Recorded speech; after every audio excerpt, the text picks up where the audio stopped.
ساتویں بات، نبی صلی اللہ علیہ وسلم نے فرمایا کہ اس شخص کی نماز نہیں جس کی ناک پیشانی کی طرح زمین پر نہیں لگتی.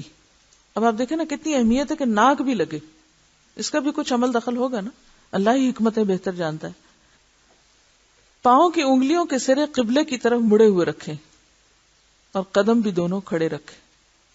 یعنی بعض لوگ سجدہ کرتے ہیں تو دونوں پاؤں ادھر لگا کے اور آدھے ادھر لٹک کے اور یوں کر کے چپک کے سجدہ کرتے، پتہ ہی نہیں چلتا کہ سجدہ کر رہے ہیں یا گرے پڑے. ایڑیوں کو ملائیں، یعنی پیچھے سے جب آپ پاؤں اٹھائیں گے تو ایڑیاں ساتھ ہو، یہ نہ ہو کہ وہ کھلی بھی ہوں. سجدے میں سینہ، پیٹ اور رانے زمین سے اونچی رکھیں، یعنی چپکے نہیں زمین سے. پیٹ کو رانوں سے، رانوں کو پنڈلیوں سے جدا رکھیں اور دونوں رانے بھی ایک دوسرے سے الگ رکھیں. سجدے میں کوہنیوں کو نہ تو زمین پہ ٹکائیں اور نہ کروٹوں سے ملائیں. کروٹوں یعنی سائیڈ سے، یعنی نہ تو جسم سے چپکائیں اور نہ ہی زمین پہ چپکیں. چپک کے نہیں سجدہ کرنا، کیونکہ اس سے کیا ہوتا ہے، آرام ہوتا ہے. سجدے کا جو اصل مفہوم ہے یا مقصود ہے وہ نہیں پورا ہو سکتا. تو سجدے میں کوہنیوں کو نہ تو زمین پہ ٹکائیں نہ کروٹوں سے ملائیں، بلکہ زمین سے اونچی، کروٹوں سے الگ اور کشادہ رکھیں. سجدے کی حالت میں نبی صلی اللہ علیہ وسلم اپنی کلائیوں کو، یعنی کوہنی اور ہاتھ کے درمیان جو بازو کا حصہ ہے اس کو کلائی کہتے ہیں، ان کو زمین پر نہیں لگاتے تھے بلکہ انہیں اٹھا کر رکھتے اور پہلوؤں سے دور رکھتے. یعنی جڑ جکڑ کے نہیں سجدہ کرنا چاہیے اور نہ ہی چپک کے، بلکہ نارمل نیچرل طریقے سے. اور آپ تو اس طرح پہلوؤں سے الگ کرتے یہاں تک کہ پچھلی جانب سے دونوں بغلوں کی سفیدی نظر آتی تھی. اور خصوصاً امام کے لیے یہی حکم ہے. جو مقتدی ہیں وہ اس طرح نہیں کر سکیں گے. کیوں؟ کیونکہ صف کی وجہ سے. ہاں آپ الگ نماز پڑھ رہے ہوں جیسے نفل نماز وغیرہ، گھر میں جو مرد حضرات ہیں یا خواتین اپنی نماز پڑھیں تو وہ اندر کے کمرے میں ان کو نماز کا حکم ہے، اسی وجہ سے کہ پھر وہ آرام سے سجدہ وغیرہ کر سکیں. بہت سے لوگ یہ کہتے ہیں نا کیونکہ خواتین کا پردہ ہے اور ستر ہے اور حیا ہے. بالکل ٹھیک ہے، آپ درست فرماتے ہیں، لیکن دوسری طرف حکم کیا ہے کہ خواتین کی نماز صحن سے زیادہ کہاں بہتر ہے؟ کمرے کے اندر. اور کمرے سے بھی بہتر کہاں ہے؟ اور اگلے کمرے میں. ٹھیک ہے. اور اس میں حکمت کیا ہے کہ پھر آپ اطمینان سے اپنا سجدہ وغیرہ کر سکیں. رسول اللہ صلی اللہ علیہ وسلم فرماتے ہیں، مجھے حکم دیا گیا ہے کہ میں 7 ہڈیوں پر سجدہ کروں: پیشانی، دونوں ہاتھوں، دونوں گھٹنوں، دونوں قدموں کے پنجوں پر، اور یہ کہ ہم نماز میں اپنے کپڑوں اور بالوں کو اکٹھا نہ کریں. یہ نماز میں کپڑے سمیٹنے میں نہ لگے رہیں اور بال سمیٹنے میں نہ لگے رہیں کہ آپ کھڑے ہو کر اپنی چٹیاں بنانا شروع کر دیں، یا بالوں کی لٹ ادھر سے گزر رہی تو اس کو پھر سمیٹ کے پیچھے کریں، یا یہ کہ دوپٹہ ایسا پہنا ہر تھوڑی دیر کے بعد سلپ ہو کے گر رہا تو آپ اس کو سمیٹ رہے ہیں. اس چیز سے منع کیا گیا ہے. جب آپ نماز شروع کریں تو پہلے اپنی ہر چیز کو سمیٹ لیں. بہت سے لوگ اہتمام کرتے بھی ہیں لیکن بہت سے لوگ نہیں کرتے. کوشش کیا کریں کہ نماز فجر سے پہلے کنگھی کریں. میں فجر کے وضو کے فوراً بعد اپنے بال درست کرتی ہوں، پوری طرح سیٹ کرتی ہوں، کیونکہ رات کو سونے میں گڑبڑ ہو جاتی. اس سے کیا ہوتا ہے کہ وہ ایک بہت اچھی فیلنگ آتی کہ میں اب زینت میں ہوں ایک طرح سے، اور بال سمٹے میں پورے، اور ادھر ادھر سے اندر سے نکلنے کا کوئی احتمال نہیں رہتا. دوسری بات یہ کہ نماز کے لیے چادر ایسی استعمال کریں کہ جو ایسے کپڑے کی ہو جو نہ تو باریک ہو اور نہ ہی بار بار گرنے والا ہو، اور اگر احتمال ہو تو اس کو کہیں نہ کہیں ٹک کر لیں، کہیں اڑکا لیں، کوئی گرا لگا لیں، کچھ کر لیں. لیکن آپ کے لباس کو آپ کی نماز میں حائل نہیں ہونا چاہیے. کبھی تو وہ مجبوری ہے، سفر ہے، کہیں باہر پڑھنی پڑ گئی اور بات ہے، وہ تو ایکسیپشنل صورت. لیکن روٹین میں آپ پکا بندوبست کر کے نماز پڑھا کریں. اس لیے آپ نے دیکھا ہوگا اگر حج عمرے پہ آپ کا کبھی اتفاق ہوا جانے کا، Malaysia, Indonesia, China, Thailand, یہ جو فار ایسٹ کے لوگ ہیں، اور ایون عرب ممالک میں بھی میں نے دیکھا ہے کہ نماز کا مخصوص ڈریس ہوتا ہے. وہ نماز کے وقت آئے، پہنا، اچھی طرح باندھا، اور اس کے بعد ہینڈز فری. ہمیں عادت نہیں نہ ہوتی بچپن سے. پہلے تو میں دوپٹہ لینا سکھاتی تھی، اب تو وہ بھی کلچر ختم ہو گیا. تو جب عام زندگی میں دوپٹہ نہیں لینا آتا تو پھر نماز میں بھی نہیں لینا آتا. تو نماز میں خشوع آ نہیں سکتا اگر آپ کا لباس درست نہ ہو. اسی لیے پہلا حکم کیا؟ خذوا زینتکم عند کل مسجد. تو زینت میں آپ کے بال بھی اور آپ کے لباس بھی شامل ہے. تو اس میں آپ پوری احتیاط کریں کہ آپ کے اپنے اندر کی فیلنگ ایسی ہونی چاہیے بالوں اور لباس کے اعتبار سے کہ جب آپ نماز کے لیے جائیں تو آپ کا دھیان ان 2 چیزوں کی طرف نہ ہو، ان سے آپ بے فکر ہو جائیں. تو یہ جو 7 اعضاء ہیں ان کو زمین سے ٹچ کرنا چاہیے اور ان کے اوپر سجدہ ہونا چاہیے. ایسا نہیں کہ آپ سجدہ کر رہے ہو، گھٹنے تو آپ نے ٹیک لیے اور پاؤں پیچھے سے اٹھ گئے. عورتیں بازو نہ بچھائیں. بہت سی عورتیں سجدے میں بازو بچھا لیتی ہیں اور پیٹ کو رانوں سے ملا کر رکھتی ہیں اور دونوں قدموں کو بھی زمین پہ کھڑا نہیں کرتی. واضح رہے کہ یہ طریقہ رسول اللہ صلی اللہ علیہ وسلم کے فرمان کے خلاف ہے. رسول اللہ صلی اللہ علیہ وسلم نے فرمایا تم میں سے کوئی، یعنی تم میں سے کوئی کا لفظ آتا ہے احدکم، تو کوئی ایک، مرد اور عورت دونوں شامل ہو سکتے ہیں اس میں، اپنے بازو سجدے میں اس طرح نہ بچھائے جس طرح کتا بچھاتا ہے. کتے کی بیٹھنے کی پوزیشن دیکھی ہوگی آپ نے، پورے ہاتھ سامنے رکھے ہوتے ہیں. تو نبی صلی اللہ علیہ وسلم کے اس فرمان سے صاف ظاہر ہے کہ نمازی کو اپنے دونوں ہاتھ زمین پر رکھ کر دونوں کونیاں زمین سے اٹھا کر رکھنی چاہیے. نیز پیٹ بھی رانوں سے جدا رہے اور سینہ بھی زمین سے اونچا ہو، یعنی زمین پر چمٹ کے نہیں. آپ صلی اللہ علیہ وسلم کے ارشاد کے مطابق سجدے میں اپنے دونوں ہاتھ زمین پر رکھ اور اپنی دونوں کوہنیاں بلند کر، یعنی آپ نے خود طریقہ یہ سکھایا، ہاتھ زمین پر رکھ، کونیاں اونچی رکھ. رسول اللہ صلی اللہ علیہ وسلم جب سجدہ کرتے تو اگر بکری کا بچہ باہوں کے نیچے سے گزرنا چاہتا تو گزر سکتا تھا، یعنی اتنا پراپر سجدہ ہوتا. آپ دیکھیں گے کہ جب آپ چمٹ کے زمین سے سجدہ کرتے ہیں تو بالکل خون سر کی طرف پھر نہیں آتا، نہ ہی پیشانی پہ کوئی پریشر پڑتا ہے، بلکہ ایک آرام دہ کیفیت ہو جاتی. سونا چاہیں تو سو بھی سکتے ہیں. خواتین کو عام طور پر اپنے مسل اور خاص طور پر پیٹ کے مسل جو ہیں پریگننسیز وغیرہ کی وجہ سے ان کے لوز ہونے کا، ڈھیلا ہونے کا بہت خوف ہوتا ہے. تو اس کے لیے بہتر کیا ہے کہ پھر وہ ناک کو زمین پر ٹکا کر صحیح پوزیشن پہ سجدہ کریں تو ان کے مسلز ٹائٹ رہیں گے. کمر کی تکلیف کے لیے بہترین ایکسرسائز ہے. عموماً خواتین بیچاریوں کو کمر کا پرابلم ہے. کئی دفعہ سوچتی ہوں کہ ہمارے ہاں مردوں میں سے کم ہی کہتے ہیں کوئی کہ ہماری کمر میں تکلیف ہے. عورتوں کی اکثریت کو میں نے یہ کہتے ہوئے سنا ہے کہ کمر میں تکلیف ہے. اس کی ایک بڑی وجہ یہی ہے کہ عورتیں ہمارے ہاں کی صحیح سجدہ نہیں کرتی یا انہیں کرنے ہی نہیں دیا جاتا، اور بعض اوقات ضعیف روایات کا سہارا لے کے ان کی اور مردوں کی نماز میں لمبے چوڑے فرق بتائے جاتے ہیں. انہوں نے بتایا کہ ان کے لوئر ابڈومن میں پین رہتی تھی. ڈاکٹر نے بتایا کہ ان کے یوٹرس کی پوزیشن ٹھیک نہیں، تو اس پر انہوں نے ان کو ایک ایکسرسائز تجویز کی، اور وہ یہ تھی کہ جس طرح مرد حضرات سجدہ کرتے ہیں اس طرح دن میں 3 بار 15-15 منٹ کے لیے اسی پوزیشن میں رہیں، اور صرف اس طریقے پر عمل کرنے سے ان کی تکلیف دور ہو گئی. تو ایک حقیقت ہے کہ اس طریقے پر نماز ادا کرنا جو ہے وہ صرف اللہ کے ذکر میں ہی خشوع اور اللہ کی یاد میں ہی زیادہ خشوع نہیں دیتا، بلکہ اس کے ساتھ ساتھ آپ کی جسمانی صحت اور آپ کی طاقت پر بھی اثر انداز ہوتا ہے. میں آج بھی سوچ رہی تھی صبح کہ اگر ہماری صحت ٹھیک نہیں، ہمارے اندر جان نہیں، انرجی نہیں، طاقت نہیں، کوئی بھی عبادت ڈھنگ سے نہیں ہو سکتی. نہ لمبا قیام ہو سکتا ہے، نہ لمبے سجدے ہو سکتے ہیں، نہ لمبے رکوع ہو سکتے ہیں. ہمت ہی نہیں. ہمت کیوں نہیں؟ اس میں ایک وجہ، باقی سارے اسباب دیکھ لیجئے صحت کی خرابی کے، اس میں سے ایک سبب غیر فطری زندگی بسر کرنا ہے، سنت کے خلاف جانا ہے. کیونکہ قرآن پاک میں ایک آیت آتی ہے فَلْيَحْذَرِ الَّذِينَ يُخَالِفُونَ عَنْ أَمْرِهِ أَن تُصِيبَهُمْ فِتْنَةٌ أَوْ يُصِيبَهُمْ عَذَابٌ أَلِيمٌ. وہ لوگ جو رسول اللہ صلی اللہ علیہ وسلم کے حکم کی مخالفت کرتے ہیں انہیں اس بات سے ڈرنا چاہیے کہ کہیں وہ کسی فتنے میں نہ پڑ جائیں یا انہیں دردناک عذاب نہ پہنچے. اس میں اللہ تعالیٰ نے اپنا ذکر کوئی نہیں کیا کہ جو میرے حکم کی مخالفت کرتے ہیں. یہ کس کی بات ہے؟ ان امرہ، ہی کی ضمیر یہاں رسول اللہ صلی اللہ علیہ وسلم کی طرف جا رہی. اور صحابہ کرام کے سوچنے کا انداز بھی یہی ہوتا تھا. جب کوئی انہیں تکلیف آتی تھی، جب ان کے اوپر کوئی مشکل آتی تھی تو وہ فوراً کیا کہتے تھے؟ کہیں ہم کسی سنت کی مخالفت تو نہیں کر رہے، کیونکہ سنت کی مخالفت ہوگی تصیبہم فتنۃ او یصیبہم عذاب علیم. کیونکہ ہم سوچتے نا اب تو ہم سفر میں ہیں، اب تو ہم جنگ لڑ رہے ہیں، ابھی تو ہم طالب علم، ابھی تو ہم ہاسٹل میں رہ رہے ہیں، ابھی تو یہ سنت نہیں ہو سکتی، گھر جا کے کریں گے. ہر وقت اپنے آپ کو ٹیکیں دیتے رہتے ہیں. آپ صحیح سنت پر اخلاص کے ساتھ عمل کر کے دیکھیں، بہت ساری چیزیں درست ہونے لگیں گی، بہت ساری مشکلات سے نجات ہونے لگے گی. ہم ایسے مواقع پر اپنی غلطیاں بھول جاتے ہیں کہ کہاں ہماری غلطی ہے. جہاں مصیبت آئے یاد رکھیے، جہاں تکلیف آئے، جہاں دل پہ غبار آئے، جہاں غم ہو، جہاں کوئی نقصان ہو فوراً احتساب کریں اپنی ذات کا. ہم کس میں مشغول ہو جاتے ہیں؟ لوگوں کے احتساب میں.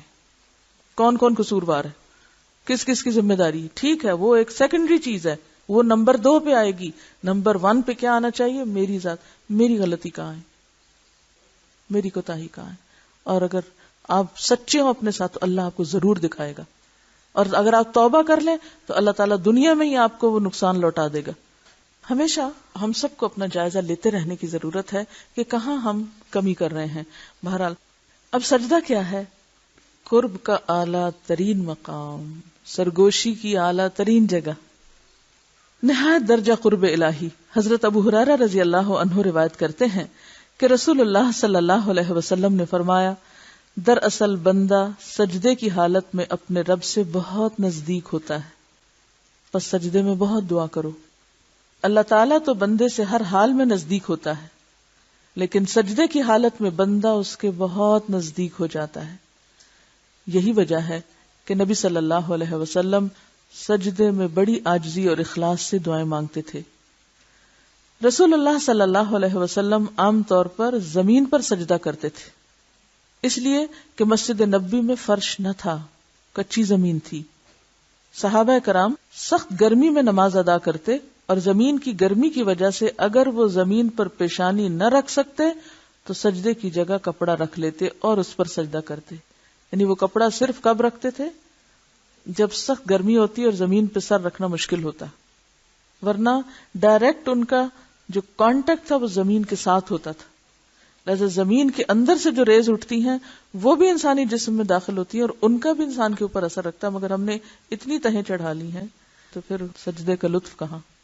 جب انسان مٹی پر ڈائریکٹ پیشانی رکھتا ہے تو اس کے احساسات تبدیل ہوتے ہیں. تجربہ کر کے دیکھیں، کبھی لان میں بغیر جائے نماز کے پڑھ کے دیکھیں تو جب پیشانی اور ناک خاک آلود ہوتا ہے، کبھی ہفتے میں ایک بار صحیح، کبھی مہینے میں ایک بار صحیح، کبھی دن میں ایک بار صحیح، تو لازمی طور پر اپنی کم مائگی کا بھی احساس ہوتا ہے کہ میں کوئی چیز نہیں ہوں. اور دل سے تکبر ختم کرنے کے لیے ایک بہترین نسخہ بھی ہے. جب انسان مٹی پہ سجدہ کرے تو مٹی کی خوشبو بھی آتی ہے، اس کو قبر خوب یاد آتی ہے. اور یہ حقیقت آپ میں سے جن لوگوں نے کبھی سفر میں، حضر میں ایسا تجربہ کیا ہو، کچی زمین پہ نماز پڑھی ہو سکتا نہیں کہ قبر یاد نہ آئی ہو.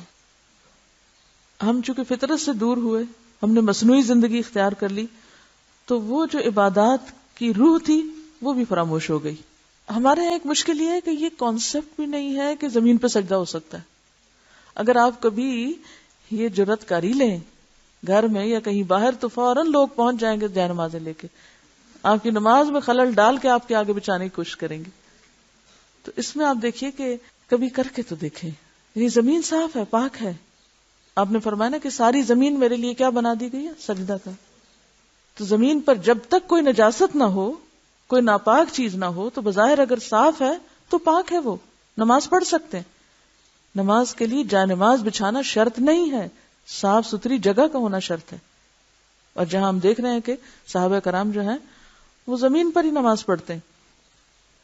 ایک اور روایت میں آتا ہے کہ رمضان المبارک کی 21ویں رات تھی، بارش برسی اور مسجد کی چھت ٹپک پڑی اور آپ صلی اللہ علیہ وسلم نے کیچڑ میں سجدہ کیا.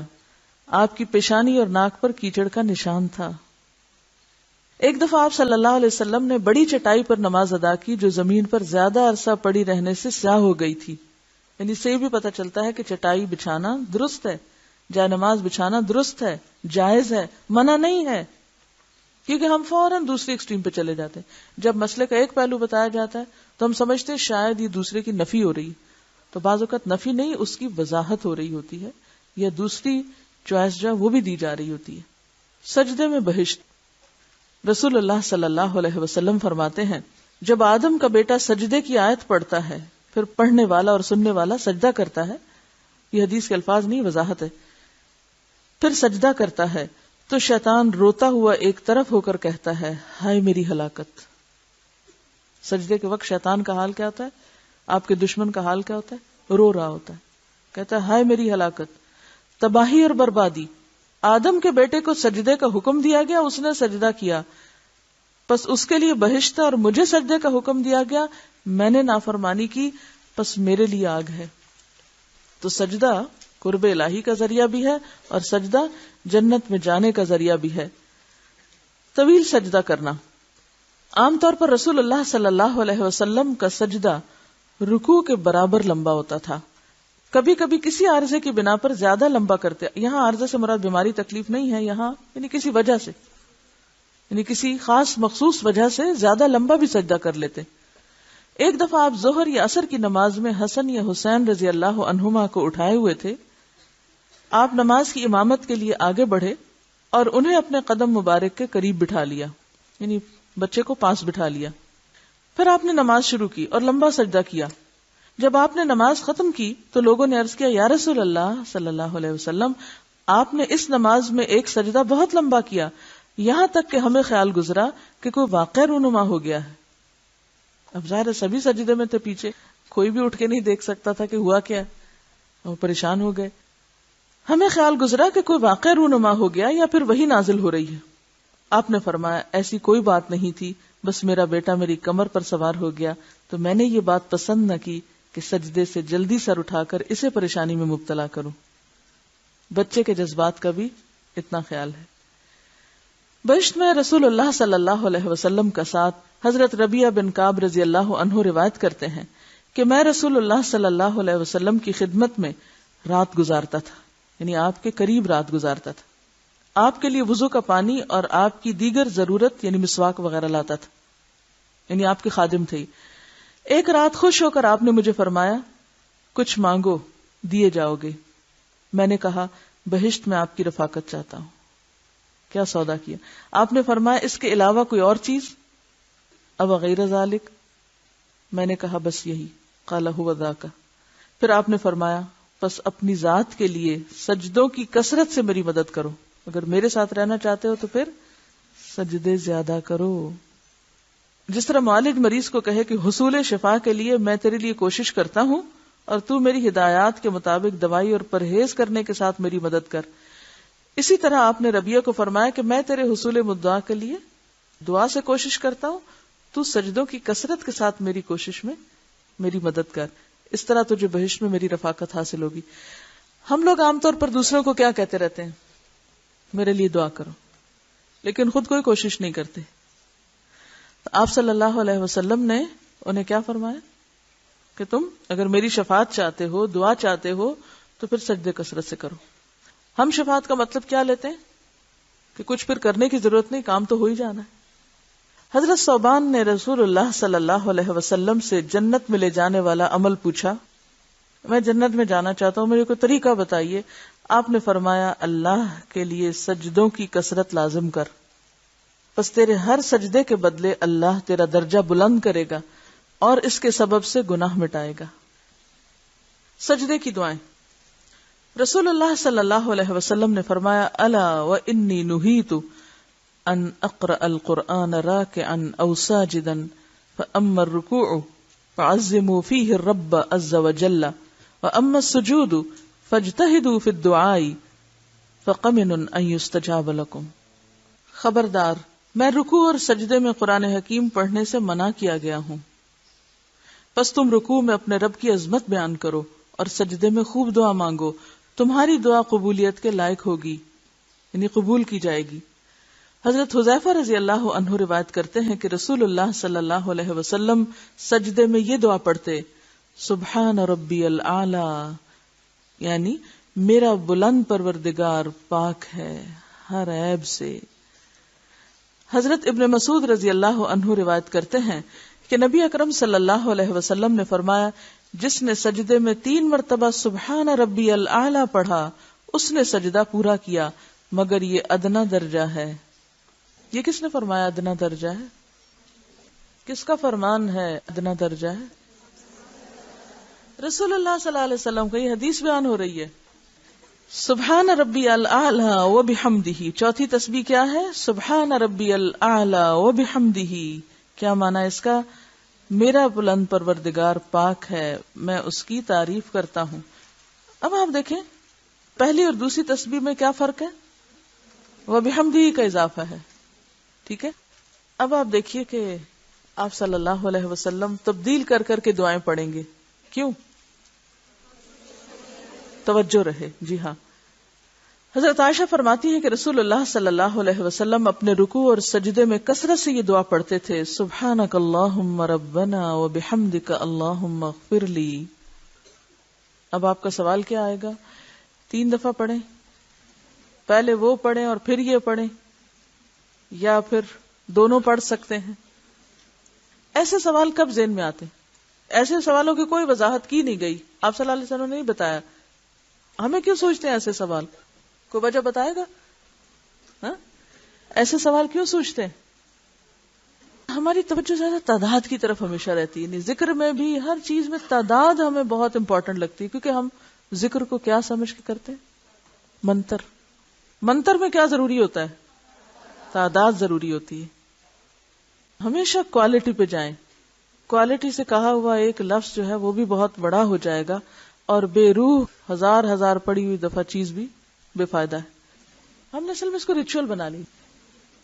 اب دیکھتے ہیں کہ سجدے میں دعائیں کیسے. اب جو ہی دعا کا لفظ آتا ہے تو وہ جو تصویریں دکھا کے ہمیں ہر وقت دعا کا لفظ آتے ہی ہمارے ہاتھ کھڑے ہوتے ہیں. ہم سمجھتے ہیں ہاتھ کھڑے کیے بغیر دعا ہو ہی نہیں سکتی. نبی صلی اللہ علیہ وسلم ہر دعا کے وقت ہاتھ نہیں کھڑے کیا کرتے تھے.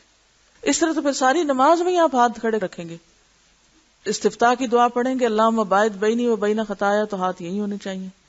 سورۃ فاتحہ پڑھیں تو ہاتھ یہی ہونے چاہیے. اور اگر انا فی خلق السماوات والی آیت آخر تک آپ نے پڑھ لی تو اس میں تو بہت ساری دعائیں, پھر ہاتھ یہی ہونے چاہیے. رکوع میں دعائیں پڑھی تو پھر ہاتھ یہی ہونے چاہیے. سجدے میں پڑھی تو پھر ہاتھ یہی ہونے چاہیے. کیونکہ ابھی پیچھے سے سوال آ رہا تھا کہ کیا سجدے میں اگر ہم دعا کریں گے تو ہاتھ سیدھے رکھیں گے کہ الٹے رکھیں گے؟ ٹھیک ہے, مانگنے کے لیے ہاتھ کا استعمال اچھا ہے, مگر شرط نہیں ہے. اصل مانگنا دل میں مانگنا ہے. ذکر ہر حالت میں, دعا بھی ہر حالت میں, چھوٹی چھوٹی چیزوں پر دعا, اور ہر دعا کے وقت ہاتھ کھڑے کرنا ضروری ہے. چلیے دیکھتے ہیں اور کیا دعائیں پڑھتے تھے آپ. حضرت عائشہ رضی اللہ عنہا کہتی ہیں کہ رسول اللہ صلی اللہ علیہ وسلم اپنے رکوع اور سجدے میں یہ کہتے تھے, سبوح قدوس رب الملائکۃ والروح, فرشتوں اور روح کا پروردگار نہایت ہی پاک ہے. حضرت ابو ہریرہ رضی اللہ عنہ روایت کرتے ہیں کہ رسول اللہ صلی اللہ علیہ وسلم اپنے سجدے میں یہ کہتے تھے, اللہم اغفر لی ذنبی کلہ دقہ وجلہ واولہ وآخرہ وعلانیتہ وسرہ. اے اللہ میرے چھوٹے اور بڑے, پہلے اور پچھلے, ظاہر اور پوشیدہ تمام گناہ بخش دے. ایک اور دعا, سبحانک وبحمدک لا الہ الا انت. اے اللہ تیری ہی پاکیزگی اور تعریف ہے, تیرے سوا کوئی سچا معبود نہیں ہے. رسول اللہ صلی اللہ علیہ وسلم سجدے میں فرماتے, اللہم اجعل فی قلبی نورا وفی بصری نورا وفی سمعی نورا وعن یمینی نورا وعن یساری نورا وفوقی نورا وتحتی نورا وامامی نورا وخلفی نورا وعظم لی نورا.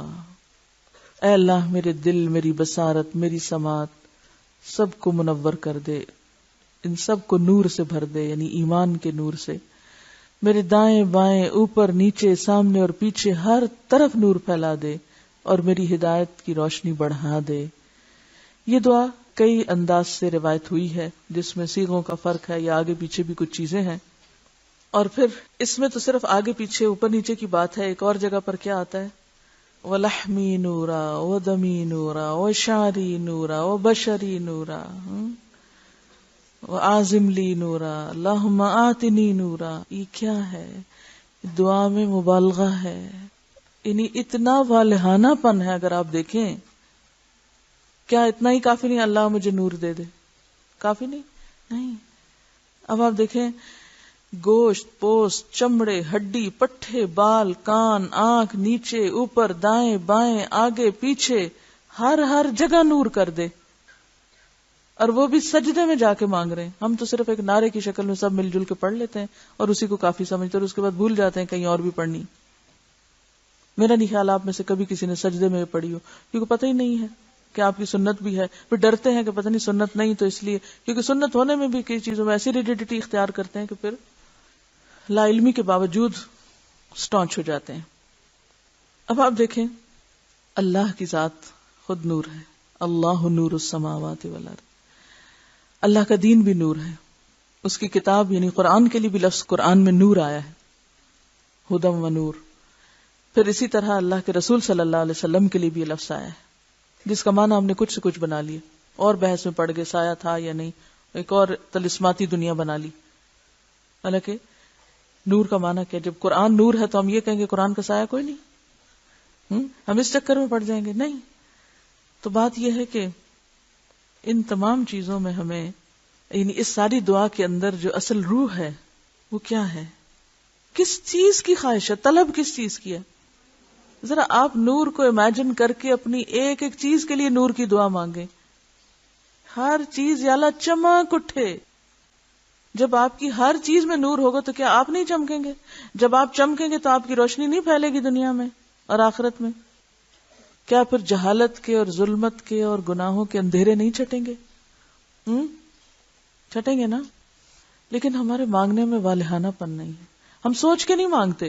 وہ چونکہ ہمیں کلاس میں یاد کرائی گئی تھی اس لیے ہم نے وہ پڑھ لی۔ ہم کو پتہ قیامت کے دن زمین بھی اپنے رب کے نور سے چمک اٹھے گی، وَأَشْرَقَتِ الْأَرْضُ بِنُورِ رَبِّهَا۔ یہ نور کب آتا ہے انسان میں، اور یہ سارا کچھ کب نصیب ہوتا ہے؟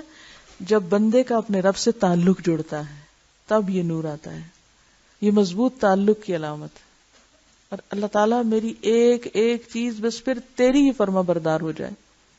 رسول اللہ صلی اللہ علیہ وسلم سجدے میں یہ دعا پڑھا کرتے تھے، اللہم انی اعوذ برضاک من سخطک۔ مسلم ہی کے ریفرنس سے انی کا لفظ ہے، کیونکہ میں نے کہیں اور سے یاد کی تو میں انی کے ساتھ ہی پڑھتی ہوں۔ اللہم انی اعوذ برضاک من سخطک وبمعافاتک من عقوبتک واعوذ بک منک۔ یہ لفظ مجھے بہت ہی اچھے لگتے ہیں، واعوذ بک منک لا احصی ثناء علیک انت کما اثنیت علی نفسک۔ اے اللہ میں تیری رضامندی کے ذریعے، تیرے غصے سے، تیری عافیت کے ذریعے، تیری سزا سے، تیری رحمت کے ذریعے تیرے عذاب سے پناہ چاہتا ہوں۔ میں تیری تعریف کو شمار نہیں کر سکتا، تو ویسا ہی ہے جس طرح تو نے اپنی تعریف خود فرمائی ہے، میں تو حق ادا ہی نہیں کر سکتا۔ سجدے میں اگر آپ یہ دعا پڑھیں نا تو آپ کو ایسے لگے گا جیسے آپ چھپ رہے ہیں، کہیں چھپ رہے ہیں، بچ رہے ہیں، پناہ لے رہے ہیں، بہت خوبصورت فیلنگ آتی۔ اور پھر جب یہ کہتے ہیں نا وَأَعُوذُ بِكَ مِنْكَ، یہ کتنی خوبصورت بات ہے نا، اعوذ بک منک، میں تیری پناہ کا طلبگار ہوں تجھی سے، تیرے غضب سے بچنے کے لیے بھی میں تیرے ہی پاس آنا چاہتا ہوں، تیرے سوا کوئی نہیں میرا، تو ہی تو ہے۔ حضرت علی بن ابی طالب بیان کرتے ہیں کہ رسول اللہ صلی اللہ علیہ وسلم جب سجدے میں جاتے تو یہ دعا پڑھتے، اللہم لک سجدت وبک آمنت ولک اسلمت، سجد وجہی للذی خلقہ وصورہ وشق سمعہ وبصرہ تبارک اللہ احسن الخالقین۔ اے اللہ تیرے لیے میں نے سجدہ کیا، میں تجھ پر ایمان لایا، میں تیرا فرما بردار ہوا، میرے چہرے نے اس ذات کو سجدہ کیا جس نے اسے پیدا کیا، اس کی اچھی صورت بنائی، اس کے کان اور آنکھ کو کھولا، بہترین تخلیق کرنے والا اللہ بڑا ہی بابرکت ہے۔ رسول اللہ صلی اللہ علیہ وسلم نے نماز عشاء میں سجدے کی آیت تلاوت کی تو سجدہ کیا، نماز عشاء میں آیت سجدہ کی تلاوت کی تو سجدہ کیا۔ اس سے کیا پتہ چلتا ہے؟ فرض نماز میں اگر قرآن کا وہ حصہ آپ پڑھ رہے ہیں جس میں آیت سجدہ آ گئی تو آپ کیا کریں گے؟ وہیں رک کر آیت مکمل کر کے پہلے ڈائریکٹ جا کے زمین پہ سجدہ کر کے پھر کھڑے ہو کر اگلی آیت کریں گے۔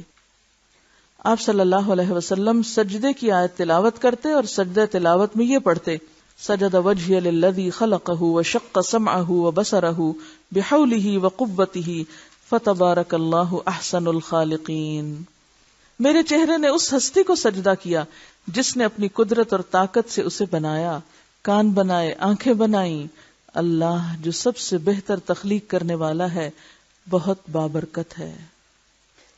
سجدہ تلاوت واجب نہیں ہے۔ حضرت زید بن ثابت فرماتے ہیں کہ میں نے نبی صلی اللہ علیہ وسلم کے سامنے سورہ نجم تلاوت کی تو آپ نے سجدہ تلاوت نہیں کیا۔ یہ بخاری کی روایت ہے۔ یعنی کیا بھی گیا اور نہیں بھی کیا گیا. تو اگر کوئی نہ کر سکے تو گناہگار نہیں، کرے تو بہت ہی اچھا. بعض علماء کیوں اس کو واجب کے درجے میں رکھتے ہیں؟ تاکہ لوگ لازمی کیا کریں، اور ہر سجدہ درجے کی بلندی کا ذریعہ. آپ دیکھیں کہ آپ صلی اللہ علیہ وسلم نے نماز میں کیا ہے، کرنا چاہیے، لیکن اگر کسی وقت کوئی نہیں بھی کر سکتا تو گناہگار نہیں ہے.